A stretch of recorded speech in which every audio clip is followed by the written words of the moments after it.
So there I was, 52 years old, sitting in a conference room thinking about how I was finally going to cash out my stock options in 72 hours. Then the door slammed open like someone was announcing a raid. Preston Hudson walked in wearing that smirk you see on kids who've never been told no in their lives. Designer suit, expensive watch, and the kind of confidence that comes from having Daddy's name on the building. He threw a manila envelope across the table and said, "Effective immediately. HR will handle your transition. I'm Nathan Cross, by the way." And this punk had just handed me my walking papers exactly 72 hours before my 400K stock options were supposed to vest. Look, Preston thought he was being clever. Cut the old engineer loose before the big payout, save the company some cash. What he didn't know was that he'd just activated something in my contract that would blow up his family's entire financial world. I looked down at the termination letter. Clean corporate language, all proper and legal. What it didn't mention was that every patent I'd created over the past 15 years, 18 military-grade patents worth about $320 million, had a little clause attached. See, when I signed my original contract, I'd insisted that any patents requiring my ongoing cooperation for licensing or transfer would need my completed vesting to be fully assigned to the company. The company lawyers had signed off on it back then, probably figured it was just technical mumbo-jumbo that would never matter. After all, who fires their lead engineer right before a major acquisition? Preston was already heading for the door, checking his phone like firing people was just another item on his to-do list. I didn't say anything. Didn't need to. In 72 hours, he'd learn what happens when MBA types try to outsmart engineers who actually read their contracts. Here's the thing. I didn't start out planning any of this. Back in 1998, I was just a 26-year-old getting out of the Air Force after 8 years flying F-16s. Spent a couple years doing graduate work at Colorado State, then some consulting gigs until 2008 when I joined Storm Point Defense. The company was maybe 20 people crammed into a converted warehouse, working on autonomous systems for military applications. The coffee was terrible, the heating barely worked, but we believed we could revolutionize how the military used unmanned vehicles. This was right when the Pentagon was getting serious about drone technology, and we were positioned perfectly. Back then, Charles Hudson, Preston's father, was just Chuck, the numbers guy making sure we could afford rent and server hosting. Preston was probably still in high school, showing up occasionally at company barbecues with that entitled air of someone who'd never worried about making payroll. I wasn't just writing code or filing patent applications. I was designing the fundamental architecture that would become our competitive edge. Late nights in the lab, I developed the guidance, systems that let drones navigate hostile territory without GPS jamming. Weekend sessions produced the AI algorithms that could identify targets and threats in real time, even in sandstorm conditions. Every breakthrough, every innovation that made us valuable had my fingerprints on it. The Pentagon wanted systems that could operate independently in communications-denied environments. I gave them exactly that. The patents started flowing by year 3. Autonomous navigation for combat zones, predictive maintenance for military vehicles, battlefield communication protocols that could adapt to interference. Each application listed me as the primary inventor, with Storm Point Defense as the assignee. But here's where it gets interesting. During my initial contract negotiations, fresh out of consulting and loaded with technical knowledge but still learning the business side, I'd gotten some advice from a lawyer buddy. He told me to make sure any patents requiring my personal expertise for implementation would need completed vesting for full company ownership. It seemed reasonable at the time. The company gets the patents, but if they fire me before I'm fully vested, they'd need my cooperation to actually use them.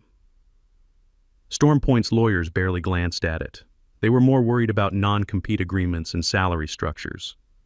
A patent cooperation clause triggered by incomplete vesting? Seemed like a technicality that would never come up. After all, why would you fire your lead engineer right before he's fully vested? By year 7, those patents were generating serious money. Defense contractors like Raytheon and General Dynamics paid 8 figures annually just to license our navigation systems. The Pentagon was our biggest client, along with 3 major aerospace companies. I wasn't just an employee anymore. I was the technical backbone holding up an increasingly valuable operation. Every board presentation included slides showcasing our IP portfolio. Every investor pitch highlighted our defensible technology moat. Every acquisition conversation started with detailed reviews of our patent assets, and sitting at the center of it all was my work, protected by patents, generating revenue, making StormPoint Defense attractive to buyers. Charles Hudson's quarterly reports always had a section on intellectual property value. The numbers were solid: $25 million in annual licensing revenue, $320 million in estimated portfolio value, projections showing continued growth as military automation expanded into new theaters. What those reports didn't mention was that most of that value came from patents where Nathan Cross was listed as the primary inventor. And thanks to that little clause I'd negotiated 15 years ago, actually using those patents required my active cooperation. Something Preston was about to learn the hard way. I watched Preston grow up during those 15 years. College kid to confident young executive with his MBA from Wharton and his father's analytical mind. He joined officially 3 years ago as Director of Strategic Operations, a role that seemed custom designed to give him executive experience without requiring actual results. In meetings, he spoke with the casual authority of someone who'd inherited access rather than earned it. He used phrases like optimizing operational synergies and leveraging core competencies, while the rest of us dealt with the reality of building systems that had to work when people's lives depended on them. The thing is, Preston was smart. I'll give him that. He understood that perception often mattered more than substance in corporate environments. He cultivated relationships with board members, spoke their language of quarterly metrics and strategic positioning, gradually positioned himself as someone who understood both the technology and the business side. Here's the funny thing about Preston. He was right about understanding business. He just never bothered understanding the technical foundations that business was built on. He knew our patents were valuable, but never read the actual applications or checked the cooperation clauses. He knew licensing revenue was important, but never tracked where those licenses originated or what it took to maintain them. So when he walked into that conference room and handed me my termination letter, he was making what he thought was a calculated business decision. Cut the high-salary engineer before his stock vests, save $400K, move forward with the acquisition using company assets he assumed would work just fine without me. He had no idea he'd just activated a clause that would make those assets essentially worthless. The acquisition he was so confident about? Titan Industries had been circling us for 14 months, planning a $750 million buyout. These weren't some startup looking to flip us. Titan was serious defense contractor money, the kind of company that builds aircraft carriers and missile defense systems. They weren't interested in our brand or our client relationships. They wanted our patent portfolio, specifically the autonomous systems patents that would form the foundation of their expansion into next-generation military robotics. The Pentagon was pushing for fully autonomous battlefield support, and our technology was exactly what they needed. The due diligence had been exhaustive. Titan's technical team spent weeks reviewing every patent application, every piece of documentation I'd generated over 15 years. Their CEO, Andrew Walsh, and technical director, Lisa Park, had conducted independent assessments, brought in consultants from Lockheed and Boeing, run their own tests on our prototype systems. 3 weeks before Preston fired me, I'd gotten an email from Lisa with the subject line, "Final technical validation complete." Her message was brief but definitive. All systems exceed specifications. Recommend immediate board approval for acquisition. That email was Titan's green light. The technology worked. The patents were solid. The integration plan was feasible. But buried in the legal documentation was my cooperation clause. Titan's lawyers had noted it during their review and flagged it as a potential risk. See, most patents in defense technology aren't just legal documents. They're blueprints for systems that require ongoing technical support. You can own the patent, but if you don't have the guy who designed it helping you implement it, you're basically buying expensive paperwork. Titan's legal team had requested clarification from StormPoint about these cooperation requirements. Charles's lawyers had responded with a memo explaining that the clauses were just standard technical support provisions, unlikely to ever be an issue since the company had no intention of terminating key personnel before major acquisitions. That response was buried in hundreds of pages of legal documents. I doubt Preston ever saw it.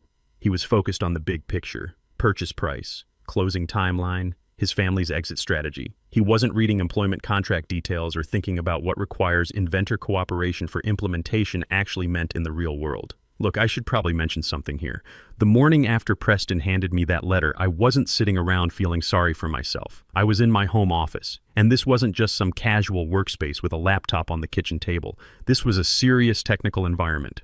Enterprise-grade equipment, redundant network connections, security protocols that would make StormPoint's IT team jealous. The walls were covered with system diagrams, patent sketches, and technical notes representing 15 years of research. Everything important I'd ever worked on had been documented here first, then refined and tested before making its way into official company systems.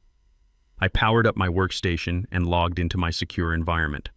The main dashboard showed exactly what I expected. A countdown timer reading 71 hours, 23 minutes, and 47 seconds. No drama, no sound effects, just time moving steadily toward a deadline that would change everything. The patent portfolio that was about to require my active cooperation. 18 major patents covering autonomous defense systems, battlefield AI, and drone guidance protocols. Current estimated value according to corporate insurance assessments, $320 million. Annual licensing revenue that depended on my technical support, $25 million. In 71 hours, Preston's $400K cost-saving measure would make $320 million worth of patents essentially unusable without my cooperation.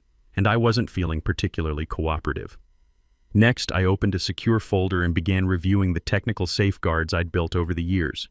Patent documentation stored in encrypted repositories with biometric authentication. Source code backed up across multiple secure cloud platforms with ITAR compliance protocols. Research data protected by security clearance level access. Controls that only I could authorize. See, here's what Preston didn't understand about defense technology patents. It's not like consumer tech where you can hand the documentation to any decent engineer and they'll figure it out. These systems were designed to operate in environments where enemy forces are actively trying to jam, hack, or destroy them. The implementation details aren't just technical, they're classified. Even if StormPoint wanted to maintain the patents without me, they'd need my cooperation to access the underlying technical documentation that made those patents actually work, and they definitely wouldn't get that cooperation. I opened my secure email and found the draft message I'd prepared months ago as contingency planning. Smart engineers always have backup plans. Subject line, technical cooperation notice regarding patent portfolio. The message was straightforward. Effective at countdown completion, ongoing technical cooperation for patents will require renegotiation per original employment contract provisions. Please contact me directly regarding future arrangements. The email was scheduled to send automatically when my vesting deadline passed. Just an automated notification that would inform Titan the technical support they thought came with their acquisition was no longer part of the package. The first call came exactly 34 hours before the deadline. Caller ID showed Titan's headquarters area code. Mr. Cross, this is Jennifer Walsh, General Counsel for Titan Industries. Do you have a few minutes to discuss some questions? I settled back in my chair, watching the countdown continue. Sure, what kind of questions? We've been conducting final due diligence and some concerns have emerged regarding technical cooperation requirements for your patent portfolio. What kind of concerns? We're trying to understand the current status of ongoing technical support obligations. Our review shows cooperation clauses tied to your employment status. I let silence stretch. The cooperation requirements are standard for my employment agreement. Something specific you need clarified? Well, Jennifer continued carefully, our understanding was that technical support would transfer with the patents. However, we've discovered language suggesting cooperation could be interrupted under certain circumstances. That's correct. Technical cooperation requires my completed vesting with StormPoint. If employment gets terminated before options vest, we'd need to renegotiate support terms directly. The pause was long enough for me to imagine Jennifer scanning legal documents, making rapid calculations about what this meant for Titan's $750 million deal. Could you confirm your current employment status? I was terminated yesterday morning. My vesting was scheduled to complete in approximately 33 hours.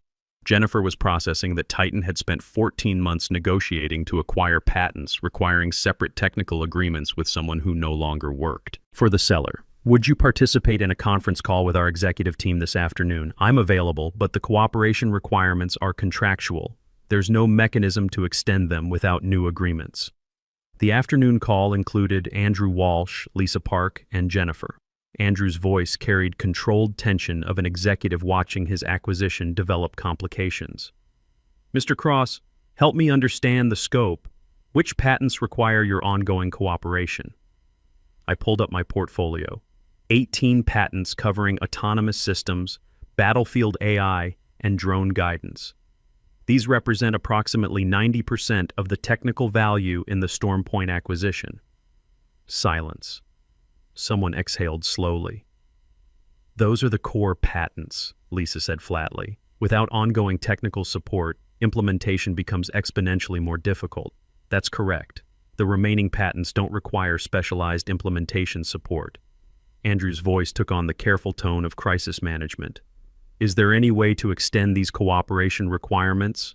Any transition periods? The cooperation terms are tied to my vesting schedule. Once that deadline passes tomorrow, we'd need entirely new agreements. What about direct technical consulting arrangements with you personally? This was the opening I'd been expecting. I'd be open to consulting discussions, but my priorities would be different from StormPoint's. I'm interested in working with organizations that understand the technology and respect the engineering expertise behind it.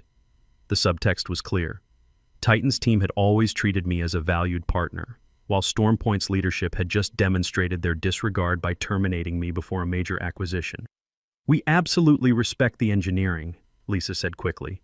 We've always seen you as essential to making this technology work at our scale. I appreciate that. When my StormPoint obligations end tomorrow, I'll be positioned to discuss consulting arrangements that make sense for both parties. Andrew's relief was audible. That's very encouraging. The call continued, covering technical details, but the essential points were established. Titan couldn't acquire functional patents from StormPoint because StormPoint would lose access to required technical cooperation, but they could potentially contract directly with me under terms giving me significantly more control and compensation than I'd ever received as an employee. When we ended the call, I sat back and allowed myself a moment of quiet satisfaction. The next morning brought a call from Charles Hudson at 8:23 a.m., less than 9 hours before my vesting deadline. His voice was tight with stress and completely lacking the polished confidence I'd heard in 15 years of board meetings. Nathan, we need to talk. Titan called me at home last night. They're threatening to restructure the entire acquisition. Good morning, Charles. Good morning, nothing, he snapped. Do you have any idea what you've done? This cooperation clause situation. When were you planning to tell us about the implications? The question revealed everything I needed to know about the panic consuming StormPoint's leadership. Charles Hudson, the CFO who'd overseen every major financial decision for the past decade, was just learning about contract provisions that had been in my employment agreement for 15 years. The cooperation requirements have been in my contract since I was hired. They were negotiated during my initial employment discussions.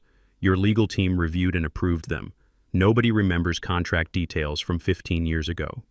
I do, and I assumed your legal team maintained proper documentation of employment agreements, especially for key personnel involved in major acquisitions.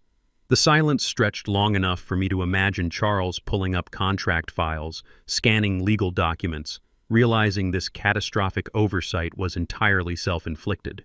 Nathan, let's be practical about this, he said finally, his voice shifting to the negotiating tone I'd heard him use with difficult clients. Preston made a mistake. I'm willing to acknowledge that. What do you need to make this right? Reinstatement, accelerated vesting, a promotion? Charles, the cooperation requirements are contractual. They execute automatically when my vesting deadline passes. There's no mechanism to stop or reverse them. There has to be something. This deal is worth $750 million. My family's entire financial future depends on StormPoint's exit strategy. If the Titan acquisition failed, StormPoint would lose its primary exit opportunity. The company would remain valuable, but not at the inflated levels that made the Hudson family wealthy beyond their current means. Preston's mistake wouldn't just cost them acquisition proceeds, it would trap them in a company they'd been planning to cash out of. I understand what this means for your family, but the legal framework is clear. In 8 hours, Titan will need separate agreements with me for any technical cooperation on those patents. What about consulting arrangements? If you work directly with them, you could still support the acquisition. I could provide consulting services. But that would require new negotiations, New terms, probably a very different financial structure. Titan wanted integrated technical support as part of their acquisition, not separate consulting contracts with former StormPoint employees. Charles exhaled sharply. What are your terms? I haven't finalized terms yet. When my StormPoint obligations end this afternoon, I'll be able to consider various arrangements. But Titan has already indicated they want to discuss direct consulting agreements. The implications hit him immediately. If Titan could get the technical support they needed through consulting contracts with me, they didn't need to pay $750 million to acquire StormPoint at all. At exactly 5:00 p.m., my countdown timer reached 0. Vesting deadline passed. Cooperation obligations terminated. No drama, just the quiet execution of contractual provisions that had been set in motion 15 years ago and triggered by Preston Hudson's decision 72 hours earlier. My phone started buzzing immediately. Charles's number, then Preston's, then several other StormPoint executives. I let them all go to voicemail. Instead, I answered when Titan called. Mr. Cross, this is Andrew. First, let me say we're impressed by your professionalism throughout this situation. Second, we'd like to schedule a meeting tomorrow morning to discuss consulting terms. When were you thinking? How about 9 a.m.? This is our absolute top priority. That works for me. The next morning brought an unexpected knock at my door. Through the security camera, I saw Preston Hudson looking like he hadn't slept in 3 days. Alone, no lawyers, no advisors. I opened the door. Preston. Nathan, I screwed up so badly I don't even know how to fix it. Yes, you did. Coffee? He nodded and sat heavily on my couch. Titan restructured their offer this morning. They're acquiring our manufacturing facilities and client contracts for $150 million, then contracting directly with you for technical services. My father's retirement plan just lost $600 million. That makes sense from their perspective. They get the technology support they need without paying for assets they can't actually use. My father's entire financial future was based on that $750 million acquisition. I destroyed it because I wanted to save $400K on your vesting. You destroyed it because you made a personnel decision without understanding the technical dependencies. Preston put his head in his hands. Is there any way to fix this? There might be. But it would require acknowledging some realities your family has avoided for 15 years. What do you mean? I built the technology that made StormPoint valuable. My patents generate $25 million annually. My expertise is why Titan wanted to acquire your company. For 15 years, your family benefited from my work while treating me like a replaceable component. You're absolutely right. If you want to discuss arrangements that allow StormPoint to remain viable, we can do that. But it would be as partners, not employer and employee, under terms that reflect the actual value I bring. What kind of terms? Joint venture structure. 50% ownership of any new developments. Exclusive consulting agreements require my approval, and a formal acknowledgement about how this situation was handled. Done. Whatever you want. 6 months later, I'm running cross-defense solutions from a new office overlooking Colorado Springs. The consulting contract with Titan generates $8 million annually. The joint venture with StormPoint has produced 3 new patent applications. Preston calls monthly now, different tone than that conference room encounter.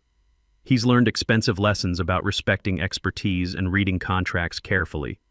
Sometimes I think about that moment when Preston walked in, confident he was making a smart business decision. He thought he was saving $400K. Instead, he gave me control over $320 million in technical assets and taught me the most valuable lesson of my career. The best revenge isn't emotional. It's building something so valuable that everyone who underestimated you has no choice but to acknowledge what you're actually worth.